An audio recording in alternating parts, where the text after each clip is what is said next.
എന്റെ 2024 റെസൊല്യൂഷൻ എന്ന് ഞാൻ കഴിഞ്ഞ ദിവസം തീരുമാനിച്ചു. അതെ, എന്റെയും. അതിന് പറ്റിയൊരു സ്ഥലത്താണ് ഞങ്ങൾ നിൽക്കുന്നത്, ക്യൂട്ടീസ് ഇന്റർനാഷണൽ. നമ്മൾ രണ്ട് വഴിക്ക് പോകുന്നു. അതെ, എനിക്ക് കുറെ ഡൗട്ട്സ് ഉണ്ട്. എനിക്കുണ്ട് കുറെ. നമ്മളെ ലേഡീസിന് ഈ ഹെയറിനെ പറ്റിയുള്ള ട്രാൻസ്പ്ലാന്റേഷനെ കുറിച്ചും ഹെയർ ഫോളിനെ കുറിച്ചും എനിക്കുണ്ട് ഹെയർ ഫോൾ. എനിക്ക് അതിനെ കുറിച്ച് ഒരുപാട് കാര്യങ്ങൾ ഡോക്ടറിനോട് ചോദിക്കാൻ. ഹലോ, എനിക്കുണ്ട്. ഡോക്ടർ വേദനയുണ്ടോ? ഇതൊക്കെ ഞാൻ പറയുന്നതിനേക്കാളും നല്ലത് ഇത് അനുഭവിച്ച ഒരാളുണ്ടല്ലോ.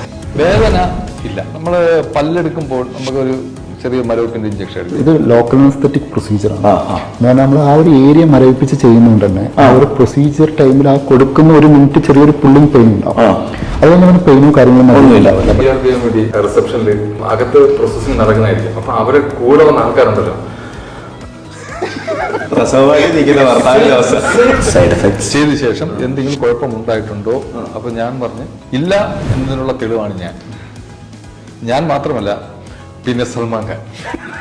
കംസ് ടു ലേഡീസ്, നമുക്ക് ഈ ഹെയർ ട്രാൻസ്പ്ലാന്റിനുള്ള സ്കോപ്പ് എന്താ? ചെയ്യുന്നവരുണ്ടോ? ചെയ്യാൻ പറ്റുമോ? 20-25% ഓഫ് ഫീമെയിൽസിനും ഹെയർ റിസീഡിംഗ് ഉണ്ട്. നെറ്റ് കയറിയ ഒരു സിറ്റുവേഷൻ പലരും വന്നിട്ട് പറയാറുണ്ട്. ഈ സെയിം ഡൗട്ട് തന്നെ അവരും ചോദിക്കും, നമുക്കും നെറ്റ് കയറി ഓപ്ഷൻ ഉണ്ടോ, ട്രാൻസ്പ്ലാന്റേഷൻ ചെയ്യാൻ പറ്റുമോ എന്നുള്ളത്.